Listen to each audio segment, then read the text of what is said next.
नमस्कार। अध्ययन अड्डा यूट्यूब चैनल पर पीटी 2022 के लिए पहली फ्री क्लास में आप सभी लोगों का बहुत बहुत स्वागत है। आशा करता हूँ आप सभी अच्छे होंगे, स्वस्थ होंगे और आपकी पढ़ाई लिखाई भी बहुत अच्छी तरीके से चल रही होगी। आज से हम पॉलिटी स्टार्ट करने जा रहे हैं। पॉलिटी का पहला चैप्टर आज हम पढ़ेंगे जिसका नाम है भारतीय संविधान का विकास। इस चैप्टर में हम जानेंगे कि किस तरीके से या किन चरणों में भारतीय संविधान का विकास हुआ, इंडियन कॉन्स्टिट्यूशन का डेवलपमेंट हुआ। ये चैप्टर जो भारतीय संविधान का विकास है ये थोड़ा सा कॉम्प्लिकेटेड हो जाता है। कॉम्प्लिकेटेड इसलिए नहीं कि ये समझ में नहीं आता, समझ में सारी चीज़ें आती हैं, लेकिन इसमें हम बहुत सारे एक्ट्स के बारे में, बहुत सारे अधिनियमों के बारे में पढ़ते हैं जो अंग्रेज़ों के द्वारा बनाए गए थे। तो कहीं ना कहीं इतने सारे फैक्ट्स इसमें हो जाते हैं कि उनको याद रखना थोड़ा सा मुश्किल हो जाता है। लेकिन एक दो बार आप इसको रिवाइज करेंगे, एक दो बार इस चीज़ों को देखेंगे तो चीज़ें बेहतर तरीके से आपकी समझ में आने लगेंगी। तो चलिए स्टार्ट करते हैं भारतीय संविधान की विकास यात्रा। और सबसे पहले जानते हैं कि संविधान होता क्या है, संविधान किसे कहते हैं, संविधान की परिभाषा क्या है। संविधान को देखें तो संविधान जनरली दो शब्दों से मिलकर के बना है। संविधान जो वर्ड है ये दो शब्दों से फॉर्म हुआ है, सम और विधान। सम का मतलब होता है समान और विधान का मतलब होता है नियम, कानून या तरीके। यानी किसी भी देश के लोगों के लिए समान रूप से जो कानून बनाया जाता है, समान रूप से जो नियम बनाए जाते हैं, उनको हम इन शॉर्ट क्या कह सकते हैं, संविधान कह सकते हैं।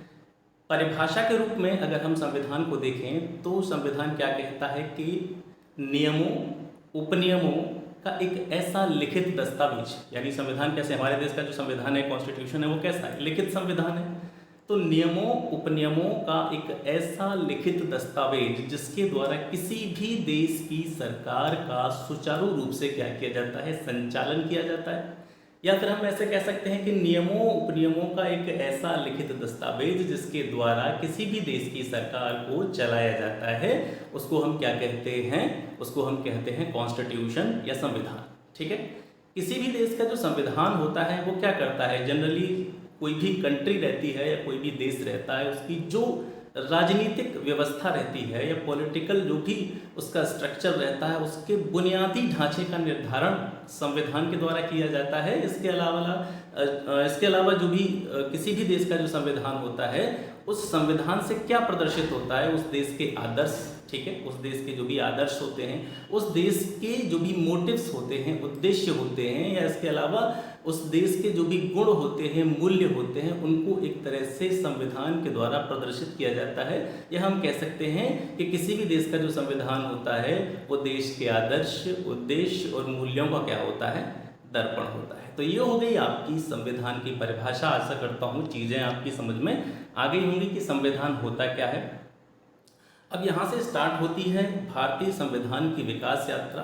भारतीय संविधान का विकास कहाँ से स्टार्ट होता है, इसके लिए आप छोटी सी एक कहानी सुनिए। बाकी जैसे हम मॉडर्न हिस्ट्री जब भी पढ़ेंगे तो ये सारी चीज़ें जो मैं आपको बताने वाला हूँ ये वहाँ पर हम डिटेल में पढ़ेंगे, लेकिन एक हल्का हल्का सा व्यू यहाँ से मेरी बातों को सुन करके आप ले सकते हैं। आप सभी जानते हैं कि ब्रिटिश ईस्ट इंडिया कंपनी का जो आगमन हुआ था भारत में वो 1600 ईस्वी में हुआ था। और स्टार्टिंग में जो ईस्ट इंडिया कंपनी यानी EIC भारत में आई थी, तो उसका जो मेन मोटिव था, उसका जो उद्देश्य था, वो केवल और केवल भारत पर व्यापार करना था। यहाँ से व्यापार करने के बाद में ज़्यादा से ज़्यादा मुनाफा करने का उनका उद्देश्य था। लेकिन धीरे धीरे जब वो लोग यहाँ पर बसे और उन्होंने क्या देखा कि भारत में बहुत सारी अपार संपदा है, बहुत सारा धन है, तो उनका जो मोटिव था, उनका जो उद्देश्य था, वो धीरे धीरे परिणत होता चला गया, धीरे धीरे परिवर्तित होता चला गया। और इसी क्रम में आगे चल करके एक युद्ध होता है जिसके बारे में आपने सुना होगा, 1757 का प्लासी का युद्ध। 23 जून 1757 का प्लासी का जो युद्ध हुआ था, किस किस के बीच में हुआ था, अंग्रेजों और बंगाल के नवाब सिराजुद्दौला के बीच में। बंगाल जो था इस टाइम पर अगर आप देखेंगे, जैसे जैसे हम भारतीय संविधान की विकास यात्रा को पढ़ेंगे तो आप ये फील करेंगे कि बंगाल एक सेंटर पॉइंट हुआ करता था, बंगाल एक बहुत बड़ी पावर हुआ करता था उन दिनों। तो बंगाल का जो नवाब था सिराजुद्दौला, उसको अंग्रेजों के द्वारा हरा दिया गया। यानी बंगाल जो प्लासी का युद्ध हुआ था, प्लासी के युद्ध में अंग्रेजों ने बंगाल के नवाब सिराजुद्दौला को हराया। तो कहीं ना कहीं यहाँ से, क्योंकि जो बंगाल था एक बहुत बड़ी पावर थी, और जब बंगाल को इन्होंने हराया तो कहीं ना कहीं यहाँ से हम कह सकते हैं कि अंग्रेज़ों का जो एक मोटिव था या अंग्रेज़ों का कह सकते हैं कॉन्फिडेंस था, वो यहाँ से बढ़ा। तो इस युद्ध के बाद में एक दूसरा युद्ध होता है 1764 में, बक्सर का युद्ध। 1757 से कहीं ना कहीं हम कह सकते हैं कि छोटे रूप में कह सकते हैं कि भारत में अंग्रेजी शासन की नींव की जो शुरुआत थी वो हो चुकी थी, और रही सही कसर जो थी वो 1764 के बक्सर के युद्ध में अंग्रेजों ने समाप्त कर दी। वो कैसे? क्योंकि बक्सर का जो युद्ध हुआ था वो उसमें 3 भारतीय राजाओं की संयुक्त सेनाएं थी। जैसे अवध के नवाब थे शुजाउद्दौला, बंगाल का नवाब था मीर कासिम, और इसके साथ साथ मुगल बादशाह शाह आलम द्वितीय। इन तीनों की जॉइंट आर्मी थी। मीर कासिम, शुजाउद्दौला और मुगल बादशाह शाह आलम द्वितीय, इन तीनों की कंबाइंड आर्मी को हेक्टर मुनरो के नेतृत्व वाली अंग्रेजी सेना ने हरा दिया था। यानी अंग्रेजी सेना का जो नेतृत्व कर रहा था, या हम कह सकते हैं अंग्रेजी सेना का जो सेनापति था बक्सर के युद्ध में, वो था हेक्टर मुनरो। और हेक्टर मुनरो के नेतृत्व में इन तीनों राजाओं की संयुक्त सेना को अंग्रेजों के द्वारा हरा दिया गया, जिससे उनका आत्मविश्वास जो था वो बहुत ज़्यादा ऊपर हो गया। उन्होंने ये फील किया कि हम, क्योंकि ये तीनों राजा थे अपने टाइम के, उस टाइम के तत्कालीन समय के बहुत ही पावरफुल राजा थे, और इन तीनों की सेना को जब अंग्रेजों ने हराया तो उनका जो मोटिव था वो बहुत ज़्यादा बढ़ गया। अब यहाँ से इन्होंने निश्चित किया अंग्रेजों ने कि कहीं ना कहीं अब हमको जो हमारा मोटिव है वो चेंज करते हुए जो भारतीय लोग हैं या भारतीय राजा हैं या भारत पर शासन करने के बारे में सोचना चाहिए। तो यहीं से कहीं ना कहीं हम कह सकते हैं जो बक्सर का युद्ध हुआ था, बक्सर के युद्ध में अंग्रेजों की जीत ने कहीं ना कहीं भारत में अंग्रेजी शासन की स्थापना के मार्ग को प्रशस्त करने का कार्य किया। अब यहाँ से आगे क्या करते हैं अंग्रेज? भारत में शासन को अपने अनुरूप चलाने के लिए, यानी अपने फायदे के लिए, अपने हितों के संरक्षण के लिए अंग्रेजों ने नए नए कानून बनाना यहाँ से स्टार्ट किया, ताकि वह भारत की शासन व्यवस्था को बहुत अच्छी तरीके से अपने हाथों में ले सकें, भारत के लोगों पर कंट्रोल कर सकें, भारत की जो भी क्षेत्रीय ताकतें थीं या जो भी क्षेत्रीय राजा थे उन पर कंट्रोल कर सकें। तो इसके लिए उन्होंने यहाँ से एक्ट और अधिनियम बनाना स्टार्ट किया था। ठीक है, तो ये जो एक्ट यहाँ से हम पढ़ेंगे तो इसमें कहीं ना कहीं जितने भी एक्ट अंग्रेजों ने बनाए थे वो यह दिखाते हुए बनाए थे कि हम भारतीय लोगों के लिए नियम और कानून बना रहे हैं, लेकिन कहीं ना कहीं उनका जो मुख्य उद्देश्य था वो ये था, भारत की जो शासन व्यवस्था है या भारत का जो भी लोग हैं, भारत के जो भी राजा हैं, उसको कंट्रोल करना और भारत पर पूर्णतः अपना शासन स्थापित करना। तो यहाँ से इस क्रम में सबसे पहला जो एक्ट आता है वो आपका रेगुलेटिंग एक्ट आता है।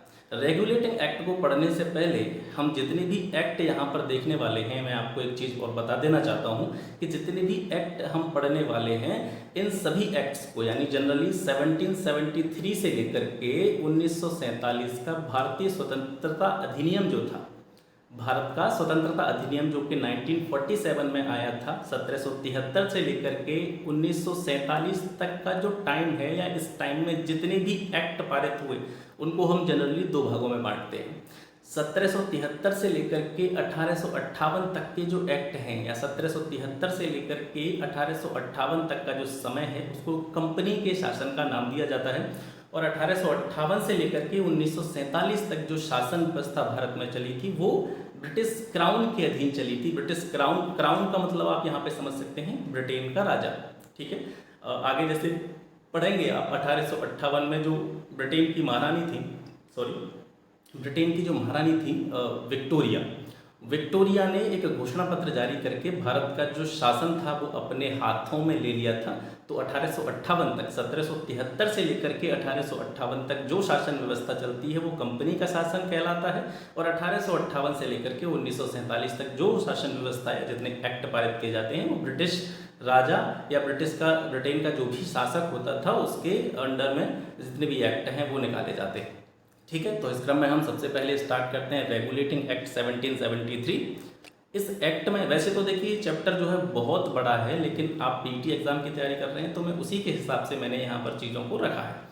रेगुलेटिंग एक्ट 1773 में कौन कौन से प्रावधान थे, आपके एग्जाम में किस तरीके के प्रश्न आ सकते हैं, आपसे यही डायरेक्टली पूछा जा सकता है कि रेगुलेटिंग एक्ट कब पारित किया गया था। तो 1773 में, और कुछ प्रमुख ऐसे तो एक एक एक्ट में बहुत सारे यहाँ पे प्रावधान हैं, बहुत सारी चीज़ें हैं एक एक एक्ट के अंदर देखेंगे तो, लेकिन आपका जो पीटी एग्जाम है बड़ा नॉर्मल सा एग्जाम है, और इस एग्जाम के पॉइंट ऑफ व्यू से जो चीज़ें महत्वपूर्ण हो सकती हैं उन चीज़ों को मैं यहाँ पे रख रहा हूँ।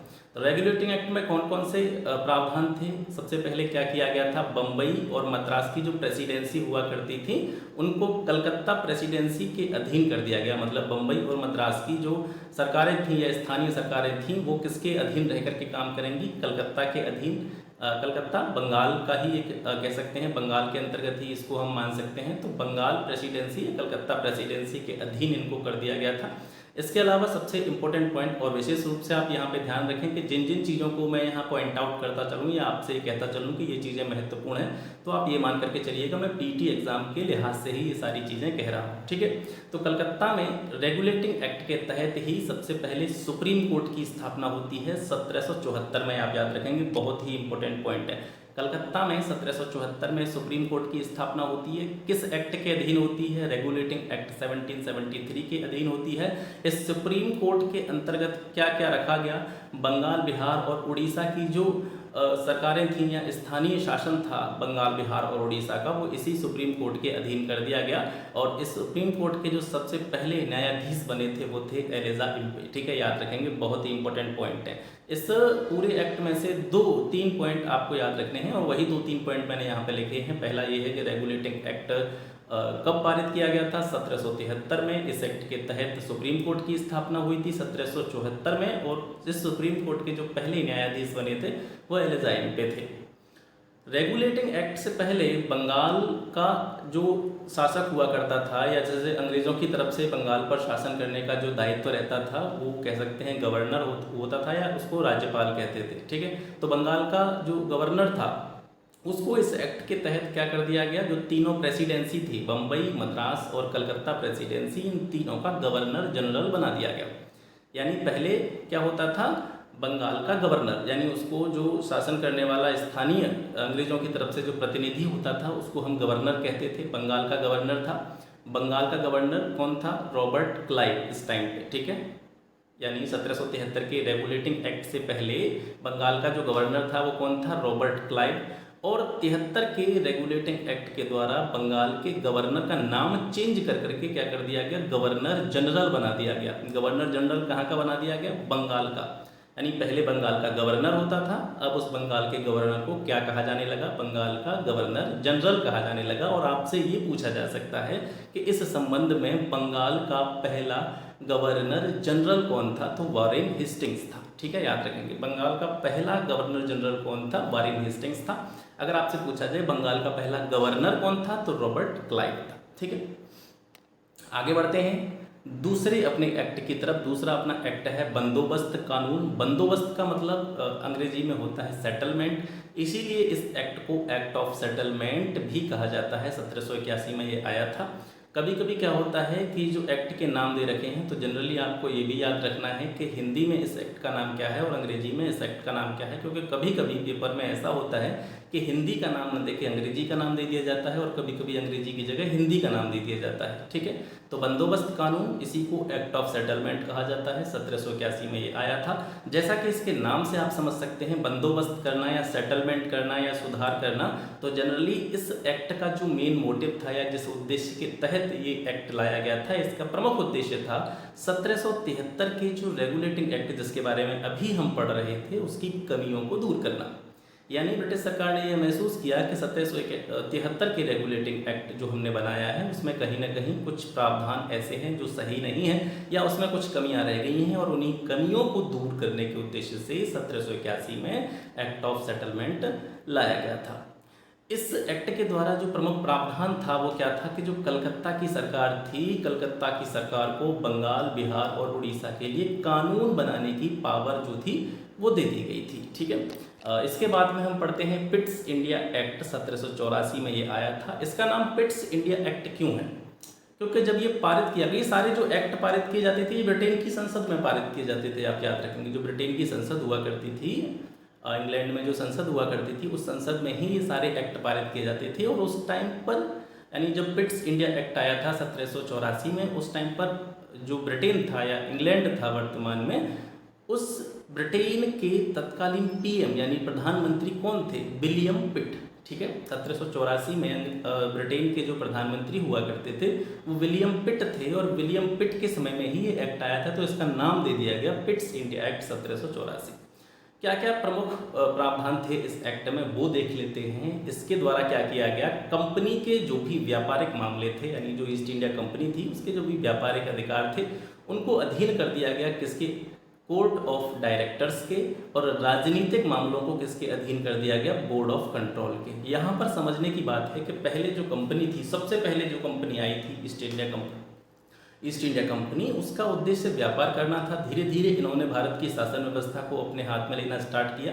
तो व्यापार के बाद में एक समय बीच में ऐसा आता है जब जो ईस्ट इंडिया कंपनी थी वो भारत के जो भी व्यापारिक मामले थे या राजनीतिक मामले, दोनों पर अपना आधिपत्य चला रही थी। लेकिन पिट्स इंडिया एक्ट के तहत 1784 के पिट्स इंडिया एक्ट ने क्या कर दिया, जो कंपनी के राजनीतिक मामले थे वो अलग कर दिए, व्यापारिक मामले थे वो अलग कर दिए। ठीक है, दोनों को अलग अलग कर दिया गया और दोनों के लिए एक संस्था का निर्माण किया गया जो इन पर नियंत्रण रखेगी। वो क्या थी, कोर्ट ऑफ डायरेक्टर्स, जो कि व्यापारिक मामलों के लिए थी, और राजनीतिक मामलों के लिए board of control. Board of control को हम हिंदी में क्या कहते थे, नियंत्रक मंडल। ठीक है, बोर्ड ऑफ कंट्रोल को क्या कहते थे, नियंत्रक मंडल, और कोर्ट ऑफ डायरेक्टर को हम कहते थे निदेशक मंडल। ठीक है, इसी तरीके से यहाँ से हम जान सकते हैं, जैसे आपने एक टर्मिनोलॉजी का नाम सुना होगा, एक टर्म का नाम सुना होगा आपने, द्वैध शासन। द्वैध शासन आप आगे पढ़ेंगे और डिटेल में हम बात करेंगे, लेकिन कहीं ना कहीं हम ये कह सकते हैं कि 1784 के पिट्स इंडिया एक्ट से भारत में द्वैध शासन की जो नींव थी वो कहीं ना कहीं यहाँ पड़ने लग जाती है। द्वैध शासन का मतलब होता है दोहरा शासन या दो तरह का शासन। यहाँ पर कंपनी के जो व्यापारिक मामले थे वो अलग कर दिए गए, उनके लिए एक अलग से संस्था बनाई गई थी, कोर्ट ऑफ डायरेक्टर्स। राजनीतिक मामले अलग कर दिए गए, उनके लिए एक अलग से संस्था बनाई गई थी, बोर्ड ऑफ कंट्रोल। तो दोनों शासन जो है अलग अलग हो गए। तो एक तरह से हम कह सकते हैं यहाँ से द्वैध शासन की नींव जो है वो कहीं ना कहीं पड़ती हुई दिखाई देती है। ठीक है, ब्रिटिश सरकार को भारत में कंपनी और उसके प्रशासन संबंधी जितने भी कार्य थे उन पर पूरा कंट्रोल दे दिया गया। यानी ब्रिटिश सरकार अब क्या कर सकती थी, भारत में कंपनी जो भी कार्य कर रही है या कंपनी जो भी प्रशासन संबंधी कार्य कर रही है उस पर पूरा कंट्रोल अब किसका था, ब्रिटेन की सरकार का था। ये प्रमुख प्रावधान इस एक्ट के द्वारा किए गए थे। इसके बाद में चार्टर एक्ट आता है 1813 का चार्टर एक्ट आता है। ये चार्टर एक्ट इसलिए महत्वपूर्ण है क्योंकि इसने कंपनी का जो अधिकार पत्र था, यानी जब इससे पहले कंपनी को, ब्रिटिश ईस्ट इंडिया कंपनी को जब भेजा गया था भारत में, तो उसको व्यापारिक अधिकार जो प्रदान किए गए थे वो 15 वर्षों के लिए दिए गए थे। और 1813 के द्वारा क्या किया गया, जो कंपनी के व्यापारिक अधिकार थे या उसका अधिकार पत्र था उसको 20 वर्षों के लिए और बढ़ा दिया गया। मतलब कंपनी जो है अब 20 वर्षों के लिए भारत में रह करके और व्यापार कर सकती है। इसके अलावा एक महत्वपूर्ण पॉइंट आप यहाँ से याद रखें, आपसे पूछा जा सकता है कि किस एक्ट के द्वारा कंपनी का व्यापार पर एकाधिकार समाप्त कर दिया गया था। एकाधिकार का मतलब ये होता है कि जैसे ब्रिटिश ईस्ट इंडिया कंपनी है वही भारत के साथ व्यापार करेगी और दूसरा कोई भी व्यक्ति या दूसरी कोई भी संस्था या दूसरा कोई भी कंपनी भारत के साथ व्यापार नहीं कर सकती है। तो इसका मतलब है कि ये क्या है, ब्रिटेन का भारत के व्यापार पर एकाधिकार है। तो 1813 के चार्टर एक्ट के द्वारा कंपनी का जो व्यापारिक एकाधिकार था वो पूरी तरीके से समाप्त कर दिया गया था। लेकिन यहाँ पर ध्यान देने वाली बात, या हम कह सकते हैं की पॉइंट यहाँ पर ये है कि चाय और चीन, क्योंकि जनरली जो चाय का व्यापार होता था, चाय का ट्रेड होता था, वो चीन के साथ होता था। ठीक है, चाय और चीन का व्यापार, भारत में भी चाय उगाई जाती थी, तो चाय और चीन के साथ जो व्यापार होता था इस पर कंपनी का एकाधिकार बना रहा था। यानी इस एकाधिकार को समाप्त नहीं किया गया था। बाकी सारे जो एकाधिकार थे कह सकते हैं कंपनी के भारत में व्यापार के, वो समाप्त कर दिए गए थे। और इसका सीधा सीधा अर्थ अगर आपको मैं समझाने की कोशिश करूँ तो इसका मतलब ये है कि अब इस एक्ट के बाद से यह प्रावधान किया गया कि ब्रिटेन का कोई भी व्यक्ति भारत के साथ ट्रेड कर सकता है, ब्रिटेन का कोई भी व्यक्ति भारत में व्यापार कर सकता है। पहले ये नियम नहीं था। पहले भारत में व्यापार का जो एकाधिकार था, पूर्णतः अधिकार सिर्फ एक ही संस्था को था, वो था ईस्ट इंडिया कंपनी। 1813 के चार्टर के बाद में यह एकाधिकार समाप्त कर दिया गया। केवल एकाधिकार एक ही चीज़ पर बचा, चाय और चीन के साथ व्यापार जो चलता था उस पर ही कंपनी का एकाधिकार बचा। बाकी सारे एकाधिकार जो थे कंपनी के वो समाप्त कर दिए गए। अब यहाँ से क्या कर सकता था, कोई भी ब्रिटेन का इंडिविजुअल, कोई भी व्यापारी या कोई भी व्यक्ति भारत में व्यापार कर सकता था। इसके अलावा यहाँ से ईसाई धर्म के प्रचार प्रसार की जो प्रक्रिया है वो स्टार्ट होती है। अंग्रेजों ने जो मिशनरी होते थे, मिशनरी को हम यहाँ पर एक इस तरीके से कह सकते हैं जैसे जो धर्म प्रचारक होते हैं, या जैसे हमारे धर्म में, जैसे हिंदू धर्म में धर्मगुरु होते हैं, मुस्लिम धर्म में भी धर्मगुरु होते हैं, वो अपने अपने धर्म की बातों को दूसरे लोगों तक पहुंचाते हैं, या अपने धर्म से जो भी जुड़ी हुई शिक्षाएं होती हैं वो दूसरे लोगों तक पहुंचाते हैं। लेकिन यहाँ पर जो ईसाई मिशनरी थे, मतलब ईसाई धर्म को मानने वाले जो धर्मगुरु थे, जो ईसाई धर्म का प्रचार प्रसार करते थे, उनका यहाँ पर मोटिव ये नहीं था कि वो अच्छी अच्छी बातें जा कर के भारत में उनका प्रचार प्रसार करेंगे। उनका मोटिव था कहीं ना कहीं भारतीय लोगों का ईसाईकरण करना, कि भारतीय लोगों को वो कन्वर्ट करेंगे, वो हिंदू हैं तो उनको ईसाई बनाएंगे, मुस्लिम हैं तो भी उनको ईसाई बनाएंगे। ज़्यादा से ज़्यादा संख्या में लोगों का ईसाईकरण करने का एक तरह से फरमान ब्रिटिश सरकार के द्वारा यहाँ पर सुनाया गया था। तो ईसाई जो मिशनरी थे, ईसाई धर्मगुरु थे, उनको भारत में अपने धर्म के प्रचार की अनुमति भी चार्टर एक्ट 1813 के द्वारा दे दी गई थी। अब इसके बाद में आता है चार्टर अधिनियम 1833। इससे क्या होता है, कंपनी का जो व्यापारिक अधिकार था, यानी एकाधिकार तो 1813 के चार्टर से समाप्त किया गया था, और यहाँ से 1833 के चार्टर से क्या होता है कि व्यापार के अधिकार ही समाप्त कर दिए गए कंपनी की। कंपनी अब भारत में व्यापार नहीं करेगी। कंपनी जो अब भारत में व्यापार नहीं करेगी तो क्या करेगी, अब वो भारत पर शासन करेगी, यानी उसके व्यापार संबंधी जो अधिकार थे 33 के चार्टर एक्ट के द्वारा, उनको समाप्त करके उसको क्या अधिकार दे दिए गए कि वो भारत पर शासन कर सकती है, केवल शासन संबंधी कार्य करेगी। इसी एक्ट में सबसे महत्वपूर्ण पॉइंट आपके एग्जाम के पॉइंट ऑफ व्यू से आपको याद रखना है कि हमने पढ़ा था बंगाल का पहला governor Robert Clive. Robert Clive Bengal का गवर्नर था। आगे चल करके उसको गवर्नर से इसका नाम चेंज करके क्या कर दिया जाता है, बंगाल का गवर्नर जनरल। और 1833 के चार्टर एक्ट के द्वारा एक और परिवर्तन इस क्रम में होता है, बंगाल का गवर्नर जनरल, इसका नाम चेंज करके क्या कर दिया गया, इसको पूरे भारत का गवर्नर जनरल बना दिया गया। बंगाल के गवर्नर जनरल को पूरे भारत का गवर्नर जनरल बना दिया गया। और इस संबंध में आपसे प्रश्न पूछा जा सकता है कि भारत का पहला गवर्नर जनरल कौन था, तो वो लॉर्ड विलियम बेंटिक था। कौन था, लॉर्ड विलियम बेंटिक, ये भारत का पहला गवर्नर जनरल था, आप याद रखेंगे।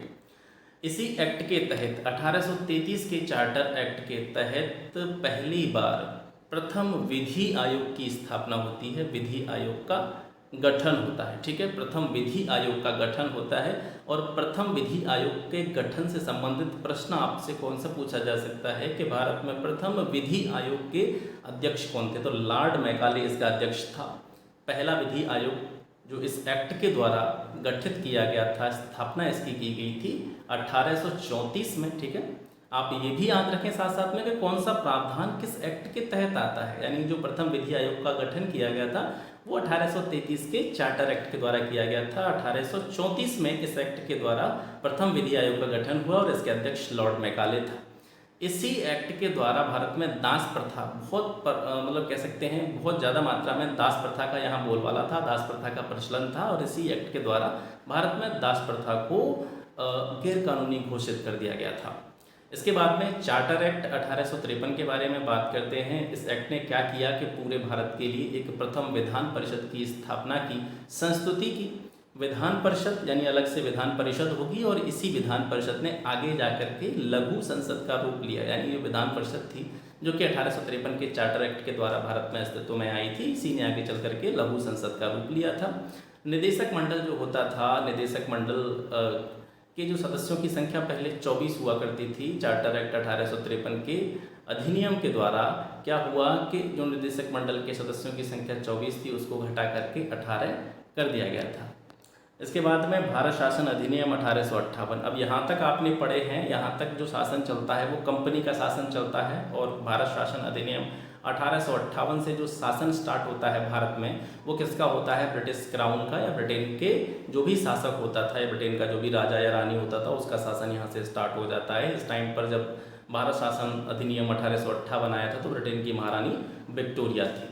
प्रमुख प्रावधान क्या थे, प्रमुख प्रावधान ये थे कि जो दो संस्थाएं अभी हम थोड़ी देर पहले जिनके बारे में बात कर रहे थे, court of directors and board of control, court of directors और बोर्ड ऑफ कंट्रोल, इन दोनों को यहाँ पर समाप्त कर दिया जाता है 1858 में, क्योंकि यहाँ पर जो भारत का साधन था डायरेक्टली किसके हाथ में चला जाता है, ब्रिटेन के राजा के हाथ में या ब्रिटेन के शासक के हाथ में चला जाता है। तो जो दोनों संस्थाएं थी, जो कि एक संस्था कंपनी के व्यापारिक कार्यों पर नियंत्रण रखती थी, एक उसके प्रशासनिक या राजनीतिक कार्यों पर नियंत्रण रखती थी, उन दोनों को समाप्त कर दिया जाता है, क्योंकि ये दोनों अधिकार अब किसके पास थे? ये दोनों अधिकार जो थे वो ब्रिटेन के शासक के पास थे। तो दोनों संस्थाओं को समाप्त करके एक नया पद यहाँ पर बनाया जाता है, वो था भारत का राज्य सचिव। ठीक है, board of directors and board of control को समाप्त करके भारत के राज्य सचिव, ये जो पद है, इस नाम से एक पद का सृजन होता है और इसकी सहायता के लिए एक काउंसिल बनाई जाती है, एक परिषद बनाई जाती है, जिसमें सदस्यों की संख्या कितनी हुआ करती थी? 15 हुआ करती थी। आपके एग्जाम के पॉइंट ऑफ व्यू से बहुत ही महत्वपूर्ण पॉइंट कि मुगल सम्राट का जो पद हुआ करता था, ठीक है, भारत में जो शासन था वो मुगल सम्राट कह सकते हैं। मुगलों का जो शासन था वो पावरफुल था। हालांकि इस टाइम तक मुगल धीरे धीरे मुगलों का पतन होता चला जा रहा था। तो 1858 के एक्ट के द्वारा, क्योंकि जैसा कि आप सभी जानते हैं कि जो शासन था ब्रिटेन के हाथ में चला गया था, ब्रिटेन के राजा के हाथ में चला गया था, तो अब मुगल सम्राट के पद का कोई महत्व नहीं रह गया था। तो उन्होंने क्या किया? मुगल सम्राट का जो पद था उसको समाप्त कर दिया था। ठीक है, क्योंकि इनमें पावर बची नहीं थी, इनमें शक्ति बची नहीं थी और ये अंग्रेजी शासन से लोहा लेने के काबिल अब बचे नहीं थे। तो जनरली क्या किया गया? यहाँ पर मुगल सम्राट का जो पद था वो समाप्त कर दिया गया। अब इससे पहले हमने, अब देखो मैं फिर दोबारा से लिंक कर रहा हूँ सारी चीज़ों को, पीछे से हम स्टार्टिंग से जब से पढ़ते चले आ रहे हैं तब से हम लिंक करते हैं। सबसे पहले बंगाल का गवर्नर होता था। बंगाल के गवर्नर जनरल को बंगाल के गवर्नर को क्या बनाया गया? बंगाल का गवर्नर जनरल। बंगाल के गवर्नर जनरल को आगे चल करके क्या बनाया जाता है? भारत का गवर्नर जनरल। और इस एक्ट के द्वारा 1858 का जो भारत शासन अधिनियम था, ठीक है, इस एक्ट के द्वारा भारत के गवर्नर जनरल को क्या नाम दिया गया? भारत का वाइसराय। ठीक है, ये सारे पॉइंट आपको याद रखने, बहुत ही इंपॉर्टेंट पॉइंट है। अब भारत का गवर्नर जनरल क्या कहा जाने लगा? भारत का वाइसराय कहा जाने लगा। और इस क्रम में भारत का पहला वाइसराय कौन बना था? Lord Canning. Lord Canning Bharat का पहला वाइसराय था। इसके बाद में आता है आपका भारतीय परिषद अधिनियम 1861। ठीक है, इंडियन काउंसिल एक्ट इसको कहते हैं, इंडियन काउंसिल एक्ट 1861। इसमें क्या किया गया? 1862 में, इस एक्ट के अधीन बात कर रहा हूँ मैं, भारत परिषद अधिनियम 1861 में जो आया था, इस एक्ट के अधीन 1862 में लॉर्ड कैनिंग ने क्या किया? विधान परिषद, जैसा कि जिसके बारे में हम थोड़ी देर पढ़ लेते हैं कि भारत में एक विधान परिषद की स्थापना का निर्णय लिया गया था। और उस विधान परिषद में, क्योंकि पहले केवल ब्रिटेन के ही प्रतिनिधि होते थे, या कह सकते हैं हम अंग्रेज़ों के ही प्रतिनिधि होते थे, अब धीरे धीरे थोड़ा सा इसका विरोध होने लगा। तो इन्होंने क्या किया कि भारत के भी कुछ लोगों को यहाँ पर, भारत के किसी समूह को या भारत के लोगों के समूह को रिप्रेजेंट करने के लिए भारत के भी प्रतिनिधि यहाँ पर होने चाहिए। तो सबसे पहले 1862 में लॉर्ड कैनिंग ने तीन भारतीयों को विधान परिषद में मनोनीत किया था। ठीक है, बिना चुनाव के, अगर जैसे ही हम कह सकते हैं, जैसे अभी भी आपने देखा होगा संसद में सदस्यों में जो मनोनीत किए जाते हैं सदस्य, इसी तरीके से लॉर्ड कैनिंग ने 1862 में 3 भारतीयों को विधान परिषद में मनोनीत किया था। तो पहले कौन थे? बनारस के राजा, दूसरे पटियाला के महाराज और तीसरे संत दिनकर राव। इनको सबसे पहले विधान परिषद में मनोनीत किया गया था। इसके अलावा लॉर्ड कैनिंग ने संविभागीय प्रणाली की शुरुआत की थी। ये भी जो चीज़ें हैं वो भारतीय परिषद अधिनियम 1861 के तहत ही आती हैं। संविभागीय प्रणाली यानी इसको अंग्रेजी में कहते हैं हम पोर्टफोलियो सिस्टम। उस पोर्टफोलियो सिस्टम को इन शॉर्ट आप कैसे समझ सकते हैं? एक तरह से देखें, वर्तमान में जो भारत की शासन व्यवस्था है या भारत में वर्तमान में जिस तरीके से शासन चला जाता है, उसमें एक पोर्टफोलियो सिस्टम होता है। पोर्टफोलियो सिस्टम जैसे कि मान लीजिए जिला स्तर पर ही हम बात करें तो जिला स्तर पर सबसे पहले जैसे डीएम हो गया, फिर एसडीएम हो गया, अलग अलग विभागों का बंटवारा। ठीक है, तो यही क्या है? ये पोर्टफोलियो सिस्टम है। तो सबसे पहले संविभागीय प्रणाली या पोर्टफोलियो सिस्टम लॉर्ड कैनिंग ने भारतीय परिषद अधिनियम 1861 के तहत स्टार्ट किया था। इसके बाद में आता है भारतीय परिषद अधिनियम 1892। इसका उद्देश्य क्या था? विधान परिषद, जिनका निर्माण अभी हम थोड़ी देर पहले देख रहे थे, विधान परिषदों का विस्तार करना, उनको और बड़ा करना और इसके साथ साथ उनकी पावर्स जो है उनको इंक्रीज करना, उनको और ज़्यादा शक्तिशाली बनाने का काम भारतीय परिषद अधिनियम 1892 के द्वारा किया गया। जनरली इस एक्ट के बारे में, जो भारतीय परिषद अधिनियम था यानी इंडियन काउंसिल एक्ट 1892, ये जो परिणाम था यानी किन चीज़ों को ध्यान में रख करके ये जो एक्ट था बनाया गया था, तो इसको देख लेते हैं। बहुत इंपॉर्टेंट पॉइंट है कि जो पूरा अधिनियम था भारतीय परिषद अधिनियम 1892, भारतीय राष्ट्रीय कांग्रेस के 1889 से लेकर के 1891 तक जो भी अधिवेशन हुए थे, ठीक है, कांग्रेस के जो अधिवेशन हुए थे 1889 लेके 1891 तक, उनके अधिवेशनों में कुछ प्रस्ताव रखे गए थे। भाई हर एक अधिवेशन जो होता था किसी भी चीज़ का, जो अधिवेशन होता था, कांग्रेस के जो भी अधिवेशन होते थे, उनमें कुछ न कुछ प्रस्ताव लिखे जाते थे या प्रस्ताव रखे जाते थे। तो उन अधिवेशनों में, कांग्रेस के जितने भी अधिवेशन थे, उन अधिवेशनों में जो भी प्रस्ताव स्वीकार किए गए थे, उन प्रस्तावों में जो जो बातें थीं, जो जो प्रमुख बातें थीं, उन सभी बातों को ध्यान में रखते हुए भारतीय परिषद अधिनियम 1892 बनाया गया था, ये आप याद रखेंगे। इसके बाद में आता है इंडियन काउंसिल एक्ट 1909 का भारतीय परिषद अधिनियम, जिसको एक अन्य नाम से भी जाना जाता है मार्ले मिंटो सुधार। आपसे डायरेक्टली क्वेश्चन ये पूछा जा सकता है कि किस अधिनियम को मार्ले मिंटो सुधार के नाम से भी जाना जाता है, तो वो है भारतीय परिषद अधिनियम 1909। अब इसका नाम मार्ले मिंटो सुधार, आप में से बहुत सारे लोगों को पता भी होगा, लेकिन आप में से मैं बता रहा हूँ कि काफ़ी सारे लोग ऐसे भी होंगे, जैसे एक ये आता है मार्ले मिंटो सुधार, और एक आता है आपका मॉन्टेग्यू चेम्सफोर्ड सुधार 1919 का, 1919 का। तो आप में से बहुत सारे लोगों को ये नहीं पता होगा कि इनका नाम ये मार्ले मिंटो सुधार या फिर मॉन्टेग्यू चेम्सफोर्ड सुधार, इनका नाम क्यों रखा गया था। जिनको पता है वो अच्छी बात है। मार्ले यानी जॉन मार्ले, आपने देखा था कि 1858 के अधिनियम, जब हम पढ़ रहे थे भारत शासन अधिनियम 1858, गवर्नमेंट ऑफ इंडिया एक्ट 1858 जब हम पढ़ रहे थे, तो आपने देखा था वहाँ पर एक प्रमुख प्रावधान था कि बोर्ड ऑफ डायरेक्टर्स और board of control, court of directors और बोर्ड ऑफ कंट्रोल, इन दोनों के पद को समाप्त करके एक नया पद सृजित किया गया था, भारत का राज्य सचिव किया गया था। अभी हम थोड़ी देर पहले पढ़ भी रहे थे। तो जो मिंटो थे, लॉर्ड मिंटो, ठीक है, जो जॉन मार्ले थे वो भारत के राज्य सचिव थे, और लॉर्ड मिंटो जो था वो भारत का वाइसराय था। ये थोड़ा उल्टा हो गया है, इसको आप देख लीजिएगा, ठीक है, इसको ऐसे करके मैच कर लीजिएगा, थोड़ा सा मिस्टेक है, कोई दिक्कत नहीं है। तो लॉर्ड मिंटो भारत का वाइसराय था, जॉन मार्ले भारत का राज्य सचिव था उस टाइम पर। इन्हीं दोनों ने इसको जो है परिषद अधिनियम को बनाने में योगदान दिया था। तो दोनों को मिला करके इसका नाम क्या बना दिया गया था, मार्ले मिंटो सुधार, ठीक है। ये बहुत इंपॉर्टेंट एक्ट है, क्योंकि इसमें ऐसे प्रावधान किए गए जो जनरली एग्जाम्स में पूछे जाते हैं, कई बार पूछे गए हैं। तो वो कौन कौन से प्रावधान थे कि सबसे पहले जाति के आधार पर, धर्म के आधार पर, वर्ग के आधार पर जो एक अलग निर्वाचन प्रणाली थी, ठीक है, अलग से, यानी जाति के आधार पर वोटिंग, धर्म के आधार पर वोटिंग, वर्ग के आधार पर, इनडायरेक्टली हम कह सकते हैं या प्रत्यक्ष रूप से लोगों को बांटने की जो कोशिश की गई थी, वो मार्ले मिंटो सुधार के द्वारा की गई थी। इस एक्ट में जाति, धर्म, वर्ग के आधार पर एक अलग निर्वाचन प्रणाली का विस्तार यहाँ पर देखने को मिलता है। इसके अलावा केंद्रीय विधान परिषद के लिए जो मुस्लिम वर्ग था, यानी केंद्रीय विधान परिषद में जो भी भारत के प्रतिनिधि जाएंगे, तो मुस्लिम वर्ग के लिए अलग से निर्वाचन व्यवस्था थी। कहीं ना कहीं हिंदू और मुस्लिमों को, यानी दोनों धर्मों के बीच में बंटवारा या खाई पैदा करने का काम इस एक्ट ने किया था।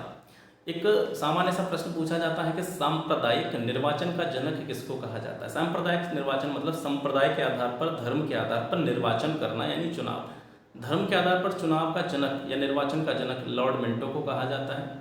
इसके अलावा एक और पॉइंट आप यहाँ से याद रखेंगे, वायसराय की जो कार्यकारिणी परिषद होती थी, वायसराय जो भी होता था, अभी जो इस टाइम तक जब हम पढ़ रहे हैं इस एक्ट को, इस टाइम पर जो क्या था, भारत का जो अंग्रेज़ों की तरफ से जो मेन प्रतिनिधि होता था अंग्रेज़ों का, या अंग्रेजी सरकार का जो मेन मुखिया होता था भारत में, वो वायसराय होता था।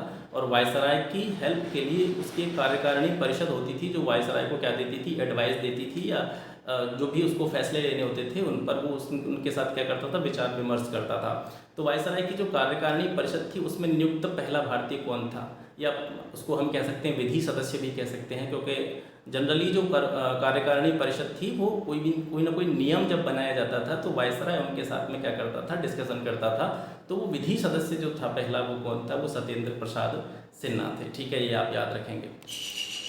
इसके बाद में आता है भारत शासन अधिनियम 1919, मॉन्टेग्यू चेम्सफोर्ड सुधार, ठीक है, मॉन्टेग्यू चेम्सफोर्ड सुधार। और जैसा कि मैंने अभी आपको बताया था, मॉन्टेग्यू चेम्सफोर्ड सुधार, तो लॉर्ड चेम्सफोर्ड उस टाइम पर क्या थे, भारत के वायसराय थे, और मॉन्टेग्यू भारत के राज्य सचिव थे। तो केंद्र में द्विसदनात्मक विधायिका की स्थापना जो है भारत शासन अधिनियम 1919 के तहत यहाँ पर की जाती है। मतलब विधायिका, जैसे अब विधायिका का रूप वर्तमान में देखें, जैसे संसद है, संसद में 2 सदन होते हैं, एक राज्यसभा होती है, एक लोकसभा होती है, तो इसी तरीके से एक केंद्र में, यानी जो केंद्र सरकार थी, जो मेन पावर थी सेंट्रल वाली, उसमें एक 2 सदनों वाली विधायिका की स्थापना भारत शासन अधिनियम 1919 के तहत की जाती है, जिसमें से एक का नाम था राज्य परिषद और दूसरी को कहा जाता था केंद्रीय विधानसभा, ठीक है। इसके अलावा यहाँ से हम कह सकते हैं 1919 के भारत शासन अधिनियम से देश में प्रत्यक्ष निर्वाचन की जो प्रक्रिया थी वो कहीं ना कहीं स्टार्ट होती हुई दिखाई देती है और प्रांतों में द्वैध शासन यहाँ से लगाया जाता है। ठीक है। एक प्रश्न आता है, प्रांतों में द्वैध शासन का जनक किसको कहा जाता है? तो लियोनेल कर्टिस को कहा जाता है। प्रांतों का मतलब समझ रहे हैं? प्रांतों का मतलब है राज्य। ठीक है। जो प्रांत थे उनके जो विषय थे, जैसे अब आपने सूचियाँ देखी होंगी, जैसे वर्तमान संविधान में आप देखते होंगे एक राज्य सूची होती है, एक संघ सूची होती है, एक संवर्ती सूची होती है, तो उनके कुछ विषय होते हैं। ठीक है। जैसे संघ सूची में कुछ विषय होते हैं, राज्य सूची में कुछ विषय होते हैं, इसके अलावा संवर्ती सूची के कुछ विषय होते हैं। और उन विषयों का मतलब क्या है? उन विषयों का मतलब ये है कि जैसे संघ सूची है तो संघ सूची में जितने भी विषय होंगे या जितने भी उसके जो भी कह सकते हैं हम टॉपिक्स होंगे, उन पर जो कानून बनाने की शक्ति है या उनसे संबंधित कोई भी प्रावधान है वो सिर्फ केंद्र सरकार बना सकती है। राज्य सूची में जितने भी विषय होंगे उन पर कोई भी कानून या उनसे संबंधित जुड़ा कोई भी नियम बनाना हो तो उसको राज्य सरकार बना सकती है। संवर्ती सूची में क्या होता है? उसमें जितने भी विषय होते हैं उन पर कानून बनाने की शक्ति केंद्र और राज्य दोनों सरकारों को होती है। तो उसी तरीके से प्रांतों के कुछ विषयों का निर्धारण यहाँ पर किया जाता है और प्रांतों के जितने भी विषय थे उन्हें दो भागों में यहाँ पर बांट दिया जाता है इस अधिनियम के तहत। वो कौन कौन से दो कह सकते हैं भाग थे? एक हस्तांतरित विषय थे, एक आरक्षित विषय थे। प्रांतों के विषयों को दो भागों में बांट दिया जाता है, हस्तांतरित विषय और आरक्षित विषय। इसके अलावा यहाँ पर मताधिकार का जो मत देने का जो अधिकार था या मताधिकार था वो सीमित मताधिकार का यहाँ पर प्रयोग किया गया। यानी हम कह सकते हैं कि सभी लोगों को मत देने का अधिकार इस जगह पर नहीं मिलता है, सीमित मताधिकार इसमें दिया गया। इसमें कुछ प्रावधान रखे गए थे, वो किसके आधार पर थे? जाति के आधार पर थे और पैसे के आधार पर थे। ठीक है। तो इसके आधार पर सीमित मताधिकार लोगों को दिया गया। इसके अलावा जो निर्वाचक मंडल था वो सांप्रदायिक निर्वाचक मंडल की व्यवस्था इस एक्ट के द्वारा की गई थी। इसके अलावा यहाँ से आपने देखा होगा सांप्रदायिक आधार पर सिख, ईसाई, एंग्लो इंडियन जो आंग्ल भारतीय समूह के व्यक्ति होते थे या यूरोपीय जो होते थे उनके लिए भी अलग से निर्वाचन की व्यवस्था की गई। अब इससे पहले जब हम 1909 के अधिनियम में पढ़ रहे थे तो वहाँ आपने एक चीज़ देखी थी, जाति के आधार पर, धर्म के आधार पर, वर्ग के आधार पर पृथक निर्वाचन प्रणाली की व्यवस्था की गई। मतलब जाति के आधार पर लोगों को बांट दिया, धर्म के आधार पर लोगों को बांट दिया, वर्ग के आधार पर लोगों को बांट दिया। इसके बाद में थोड़ा सा और हम जब आगे गए थे तो हमने देखा था कि मुस्लिमों के लिए भी अलग जो है निर्वाचन प्रणाली की व्यवस्था की गई। अलग निर्वाचन प्रणाली की व्यवस्था समझ रहे हैं? जैसे मुस्लिमों की बात रखने वाला जैसे कोई व्यक्ति होगा, जैसे मान लीजिए कोई क्षेत्र है, जिस जगह पर एक क्षेत्र ऐसा है जहाँ पर हिंदू लोग निवास करते हैं, एक क्षेत्र ऐसा है जहाँ पर मुस्लिम लोग निवास करते हैं। तो क्या किया गया कि जैसे मुस्लिमों का अगर कोई नेता होगा या जो किसी व्यक्ति को वो चुनेंगे तो वो मुस्लिमों से में ऐसे ही होगा और हिंदुओं की तरफ से कोई नेता चुना जाएगा तो वो हिंदुओं का ही होगा। ठीक है। एक तरह से उन्होंने बांटने का प्रयास किया। उनकी बात रखने वाला यानी उनको रिप्रेजेंट करने वाला, उनका जो प्रतिनिधि होगा वो उन्हीं के वर्ग से होगा, उन्हीं की जाति से होगा। ठीक है। तो इस तरीके से हमने देखा जाति के आधार पर लोगों को बांटा गया, धर्म के आधार पर, वर्ग के आधार पर। उसके बाद में मुस्लिमों के लिए भी अलग से एक निर्वाचन प्रणाली की व्यवस्था उन्होंने की। और आगे चल करके जब इस एक्ट में हम देख रहे हैं तो हमको यहाँ पर दिखाई दे रहा है कि सिख इनके लिए भी अलग से निर्वाचन व्यवस्था, ईसाई इनके लिए भी अलग से निर्वाचन व्यवस्था, आंग्ल भारतीय का मतलब समझते हैं? एंग्लो इंडियन क्या होता है? एंग्लो इंडियन मतलब ये होता है कि एंग्लो इंडियन उसको कहा जाएगा कि जैसे कोई व्यक्ति है और उसकी माता या पिता में से कोई एक इंडिया से बिलोंग करता है और एक जो है किससे बिलोंग करता है? मतलब ब्रिटेन से बिलोंग करता है। मतलब माता पिता में से एक इंग्लैंड से है और एक इंडिया से है, वो कोई भी हो सकता है। उनकी जो संतान होगी वो एंग्लो इंडियन, ठीक है, उसको एंग्लो इंडियन कहा जाएगा। तो सिखों के लिए भी यहाँ से अलग निर्वाचन की व्यवस्था कर दी। इसके अलावा ईसाइयों के लिए भी यहाँ से अलग निर्वाचन व्यवस्था कर दी। एंग्लो इंडियंस के लिए भी अलग से निर्वाचन व्यवस्था की गई। यूरोपियंस के लिए भी अलग से निर्वाचन व्यवस्था की गई। तो आप यहाँ से देख सकते हैं संप्रदाय के आधार पर लोगों को बांटने का प्रयास किया गया। बहुत इंपॉर्टेंट पॉइंट, लोक सेवा आयोग का गठन भी इसी एक्ट के तहत किया गया था। लोक सेवा आयोग, ठीक है, जिसको हम कह सकते हैं यूपीएससी, ठीक है, यूपीएससी जो कि अभी परीक्षा वगैरह कराता है आईएएस वगैरह की, पीसीएस वगैरह की, ठीक है, जो भी कह सकते हैं हम प्रशासनिक सेवाएं होती हैं उनकी परीक्षा लोक सेवा आयोग के द्वारा कराई जाती है। तो लोक सेवा आयोग का गठन इसी एक्ट के द्वारा हुआ था सबसे पहले। अगर हम बात करें कि संवैधानिक तौर पर मतलब यहाँ तो एक से जनरली कर दिया गया था, लेकिन संवैधानिक तौर पर लोक सेवा आयोग का गठन होता है भारत आज़ाद होने के बाद में 26 अक्टूबर 1950 से। इसका एक विधिवत रूप से क्या दिया गया था, संविधान में एक प्रावधान दिया गया था, उसी के आधार पर इसका जो है गठन होता है। तो आपसे अगर पूछा जाए कि विधिवत रूप से या फिर संवैधानिक रूप से इसका गठन हुआ था 26 अक्टूबर 1950 को। अगर पूछा जाए कि सबसे पहले जो लोक सेवा आयोग का गठन हुआ था तो भारत शासन अधिनियम 1919 के तहत हुआ था। इसके बाद में आता है भारत शासन अधिनियम 1935। और ये जो अधिनियम है सर, इसको बहुत अच्छी तरीके से आपको समझना है। वो इसलिए क्योंकि जब तक भारत का संविधान नहीं बना था, जब तक इंडियन कॉन्स्टिट्यूशन डेवलप नहीं हुआ था, तब तक 26 जनवरी 1950 को भारतीय संविधान लागू हुआ। और भारतीय संविधान के लागू होने तक जो भारत की शासन व्यवस्था चलाई गई थी वो इसी अधिनियम के द्वारा चलाई गई थी। और जनरली मैं आप लोगों को एक और चीज़ बताता हूँ, जो भारत का संविधान है उसका लगभग 2/3 हिस्सा, लगभग 2/3 पार्ट ऑफ इंडियन कॉन्स्टिट्यूशन किसके द्वारा बनाया गया है? भारत शासन अधिनियम 1935 के द्वारा बनाया गया है। मतलब एक तरह से इसको हम कह सकते हैं लघु संविधान। इसको क्वेश्चन भी आता है कि किस अधिनियम को लघु संविधान की संज्ञा दी जाती है, तो वो है भारत शासन अधिनियम 1935। इसके द्वारा क्या किया गया था? इसके जितने भी इसमें प्रावधान थे, इन्हीं प्रावधानों के आधार पर भारत का संविधान लागू होने तक भारत के शासन को चलाया गया था। तो ये इम्पोर्टेंट हो जाता है अपने आप में। तो इसके बारे में देखते हैं कहाँ कहाँ से और कौन कौन से इम्पोर्टेंट यहाँ पर प्रावधान किए गए थे। तो सबसे पहले भारत शासन अधिनियम 1935 के तहत ही भारत में जो फेडरल सिस्टम है, संघीय प्रणाली है, भारत में जो संघीय प्रणाली है उसकी शुरुआत जो है भारत शासन अधिनियम 1935 से ही हुई थी। इसके अलावा केंद्र में द्वैत शासन की स्थापना भी भारत शासन अधिनियम 1935 से होती है। केंद्र और राज्यों के बीच में शक्तियों का बंटवारा, जैसे अभी भी तो केंद्र और राज्य के बीच में शक्तियों का विभाजन होता है। जैसे अगर आप पॉलिटी पढ़ेंगे डिटेल में आगे चल करके तो एक पृथक से चैप्टर आता है, अलग चैप्टर बन जाता है केंद्र राज्य संबंध।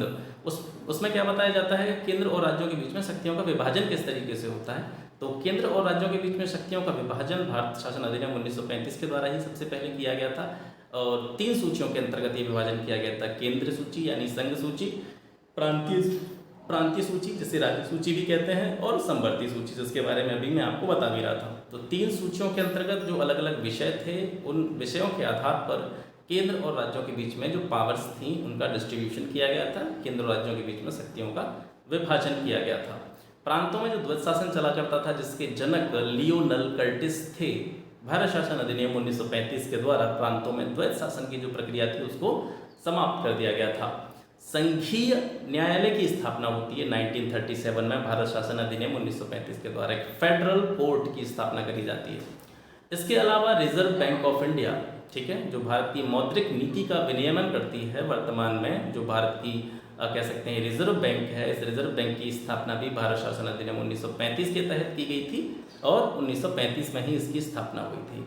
इसके बाद में कैबिनेट मिशन आता है 1946 में। 1946 में कैबिनेट मिशन प्लान आता है। ये क्या था, इसके बारे में अगर बात करें तो भारत की जो राजनीतिक समस्या थी, एक पॉलिटिकल प्रॉब्लम जो क्रिएट होती जा रही थी इंडिया की, उसके समाधान के लिए ब्रिटिश सरकार के द्वारा ये मिशन भारत भेजा गया था। और इस मिशन में कितने लोग थे?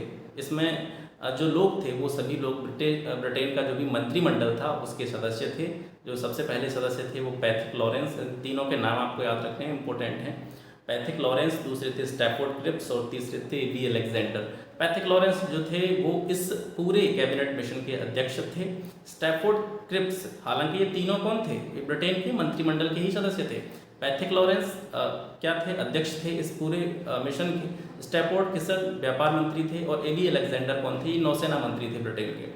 प्रारंभ में क्या किया गया, जो कैबिनेट मिशन आया था तो कांग्रेस हो या फिर जो मुस्लिम लीग थी, इन दोनों ने इसको स्वीकृत कर लिया, ठीक है। लेकिन बाद में क्या होता है, जो मुस्लिम लीग होती है वो अपने वादे से मुकर जाती है और इसको अस्वीकृत कर देती है। और इसी के कारण 16 अगस्त 1947 को इन्होंने प्रत्यक्ष कार्यवाही दिवस मनाने का ये जो है निर्णय लेते हैं। और प्रत्यक्ष कार्यवाही दिवस क्यों मनाया जाता था? क्योंकि मुस्लिम लीग चाहती थी कि अलग से एक दूसरे अधिराज्य का निर्माण हो, पाकिस्तान का निर्माण हो। इसी वजह से मुस्लिम लीग ने बाद में जो कैबिनेट मिशन प्लान था इसको अस्वीकृत कर दिया था। हालांकि हम कैबिनेट मिशन प्लान के बारे में आगे जब हम पढ़ेंगे, मॉडर्न हिस्ट्री जब पढ़ेंगे, हिस्ट्री क्लास लेंगे तो इसके बारे में और डिटेल में पढ़ेंगे। यहाँ पर हम जनरली धीरे धीरे संविधान की विकास यात्रा के बारे में देख रहे हैं। इसके बाद में आता है भारतीय स्वतंत्रता अधिनियम 1947 में। और इसी अधिनियम के द्वारा जो माउंटबेटन योजना थी, एक तरह से हम कह सकते हैं भारत विभाजन की योजना थी, उसको वैधानिक रूप दिया गया। 15 अगस्त 1947 को भारत एवं पाकिस्तान 2 अधिराज्य बनाए जाएंगे, ऐसा भारतीय स्वतंत्रता अधिनियम 1947 कहता था। यानी इस अधिनियम के द्वारा ये निर्णय लिया गया कि 15 अगस्त 1947 को भारत आज़ाद हो जाएगा और भारत और पाकिस्तान नाम के 2 क्या बनाए जाएंगे, अधिराज्य बनाए जाएंगे। अब जब दोनों अधिराज्य बनाए जाएंगे तो इनकी सत्ता, इनकी पावर्स जो हैं या इन पर शासन करने की जिम्मेदारी कौन लेगा, क्योंकि अब तक कोई भी चुनाव वगैरह या फिर जैसे कह सकते हैं कोई भी कॉन्स्टिट्यूशन अपना नहीं बना था, तो ये शासन किस तरीके से किया जाएगा। तो शासन की जिम्मेदारी किसको दे दी गई इस एक्ट के द्वारा, संविधान सभाओं को। यानी जो अलग संविधान सभा थी पाकिस्तान पर, जो संविधान सभा बनाई गई थी 1946 में, तो उसको क्या कर दिया गया कि जैसे जो भी भारत और पाकिस्तान अधिराज्य होंगे दोनों पर शासन की जिम्मेदारी किसकी होगी, उस संविधान सभा की होगी। और जब तक संविधान नहीं बन जाता है दोनों का, यानी भारत और पाकिस्तान अधिराज्य दोनों का जब तक कॉन्स्टिट्यूशन डेवलप नहीं हो जाता है, जब तक इनके संविधान का निर्माण नहीं हो जाता है, तो शासन किन नियमों के आधार पर चलाया जाएगा। जैसा कि अभी हम थोड़ी देर पहले देख रहे थे, भारत शासन अधिनियम 1935। भारत शासन अधिनियम 1935 के अनुसार ही जब तक भारत का संविधान निर्माण नहीं हो जाता तब तक दोनों अधिराज्यों पर जो शासन चलाया जाएगा किन नियमों के अधीन चला जाएगा, भारत शासन अधिनियम 1935 के नियमों के अधीन। ठीक है। इसके अलावा जो रियासतें थी, देशी रियासतें, मतलब जो छोटे छोटे राजा थे, अलग अलग क्षेत्रीय राजा थे, रियासतें उनको कहा जाता था, उन रियासतों को यह छूट दे दी गई कि या तो वे भारत में सम्मिलित हो सकते हैं या वे पाकिस्तान में सम्मिलित हो सकते हैं। अगर वे नहीं चाहें तो पृथक रूप से वो शासन कर सकते हैं। ठीक है। आगे जाके हम मॉडर्न हिस्ट्री में जब ये चीज़ देखेंगे कि इन्होंने काम ही ये किया था कि बेशक भारत आज़ाद हो गया था ब्रिटेन से, लेकिन उन्होंने काम ऐसा किया था, कहीं ना कहीं पेच चढ़ाने वाला काम किया था, आगे जाकर के प्रॉब्लम इनको हो ही हो। सबसे पहले तो भारत का ही विभाजन हो गया था भाई, भारत और पाकिस्तान 2 अलग अलग अधिराज्य बना दिए गए थे। दूसरी चीज़ ये कि जो इन्होंने जो लास्ट वाला प्रावधान जिसके बारे में हम बात कर रहे हैं, इस प्रावधान को इन्होंने बनाया था तो कहीं ना कहीं प्रॉब्लम क्रिएट करने के लिए बनाया था। इन्होंने कहते कि रियासतें जो हैं वो या तो स्वतंत्र रह सकती हैं, या भारत में सम्मिलित हो सकती हैं, या पाकिस्तान में सम्मिलित हो सकती हैं। ठीक है। तो अधिराज्यों में सम्मिलित होना तो एक बात है, लेकिन अगर रियासतों स्वतंत्र हो जाएंगी तो एक तीसरा देश बन जाएगा। तीसरा क्या, बहुत सारे छोटे छोटे देश बन जाएंगे। लेकिन इस काम के लिए सरदार वल्लभ भाई पटेल को आपको बहुत ज़्यादा धन्यवाद देना चाहिए, जिन्होंने सभी रियासतों का एकीकरण करके उनको भारतीय संघ में मिलाने का बहुत ही अभूतपूर्व कार्य किया था, जिनके लिए उनको हमेशा के लिए स्मरण किया जाएगा। ठीक है। तो ये हो गई आज की क्लास, और इस क्लास पर अपना फीडबैक ज़रूर दीजिएगा, और इसकी जो PDF है वो मैं आपको टेलीग्राम पर सेंड कर दूंगा। लेकिन कब सेंड करूंगा, जब इसको आप बहुत अच्छी तरीके से देख लेंगे, क्योंकि आप लोगों में से मैंने देखा है जनरली जिनको अगर नोट्स पहले ही प्रोवाइड कर दिए जाते हैं तो वो लोग फिर क्या करते हैं, वो नोट्स पर ही डिपेंड हो जाते हैं। और मेरा ये मानना है, मैं हमेशा से कहता हूँ, अगर आप पहली बार क्लास देख रहे हैं, और जनरली मैं बता रहा हूँ बहुत सारे बच्चे जो इस वीडियो से आएंगे इस चैनल पर, क्योंकि PT क्लास हम स्टार्ट कर रहे हैं, तो बहुत सारे बच्चे जो पहली बार आएंगे वो सब नए ही होंगे मेरे लिए तो। और उनको मैं यहाँ से ये कह देना चाहता हूँ कि मैंने देखा है, ये मेरा खुद का अनुभव है, थोड़ा बहुत जितना भी अनुभव मुझे है, मैंने ये देखा है कि खुद चीज़ों को पढ़ने से बेटर है कि जैसे कोई दूसरा आपको बोल करके सुना रहा है, या आप चीज़ों को दूसरे व्यक्ति के मुंह से सुन रहे हैं, तो वो ज़्यादा कह सकते हैं इफ़ेक्टिव चीज़ें रहती हैं, बशर्ते कोई चीज़ अगर आप खुद पढ़ते हैं। तो आप जो मैं बता रहा हूँ आपको उस चीज़ को सुनिए, पूरी तरीके से अच्छी तरीके से सुनिए, मैं किस तरीके से चीज़ों को आपको समझा रहा हूँ। इसके साथ साथ में रिवीजन के लिए, ताकि आपको लिखना ना पड़े, आपका समय वेस्ट ना हो, आपका समय बचे, इसके लिए मैंने नोट्स की व्यवस्था की है। तो नोट्स आपको मिल जाएंगे, कोई भी टेंशन लेने की ज़रूरत नहीं है। और अभी 2-4 दिन, एक चीज़ और मैं आपको बता दूं, अभी 2-4 दिन अगर सिंगल क्लास मिले आपको, एक दिन में एक क्लास मिले, तो कोई घबराने की ज़रूरत नहीं है। इसके बाद में धीरे धीरे मैं हिस्ट्री भी स्टार्ट कर रहा हूँ इसी के साथ में, और 2-1 दिन में उसकी भी व्यवस्था कर दूंगा। तो 1-2 दिन अगर सिंगल वीडियो मिले तो बिल्कुल परेशान नहीं होना। हिस्ट्री में लिख रहा हूँ, थोड़ा बैकअप बनाना जरूरी है, धीरे धीरे आपके एग्जाम के हिसाब से नोट्स बना रहा हूँ। और जैसे ही थोड़ा सा मुझे लगेगा कि हाँ अब मेरे पास बैकअप हो गया, तो फिर एक साइड से मैं जो है हिस्ट्री की क्लास भी डालता रहूँगा साथ में। ठीक है।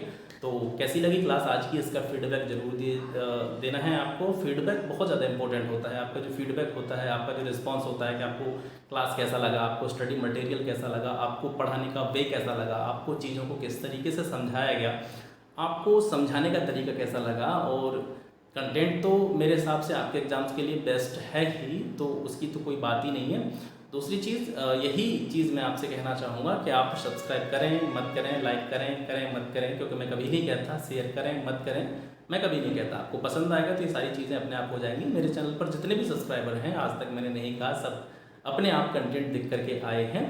तो मेन चीज़ ये है कि अपना जो रिस्पॉन्स है, अपनी जो फीडबैक है वो ज़रूर दीजिएगा। जैसे अगर कोई कमी रहती है या फिर आपको लगता है कि यहाँ पर ये चीज़ और इम्प्लीमेंट करनी चाहिए थी, तो उसको मैं आगे उसको और इम्प्रूव कर सकूं, तो इसके लिए ज़रूरी रहता है। इसके साथ साथ जैसे जैसे फीडबैक मिलता है और पॉजिटिव फीडबैक अगर लोगों का मिलता है, आप सभी लोगों की एक पॉजिटिव फीलिंग यहाँ पर मुझे देखने को मिलती है, पॉजिटिव रिस्पॉन्स देखने को मिलता है, तो उससे क्या होता है आगे और ज़्यादा काम करने के लिए, आगे और बेहतर तरीके से काम करने के लिए एक मोटिवेशन मिलता है। तो वो चीज़ बहुत ज़रूरी है, तो फीडबैक देना ना भूलें। बाकी का PDF आपको टेलीग्राम पर मिल जाएगी। मिलते हैं फिर आपसे नेक्स्ट वीडियो में एक नए टॉपिक के साथ में। तब तक के लिए नमस्कार, जय हिंद।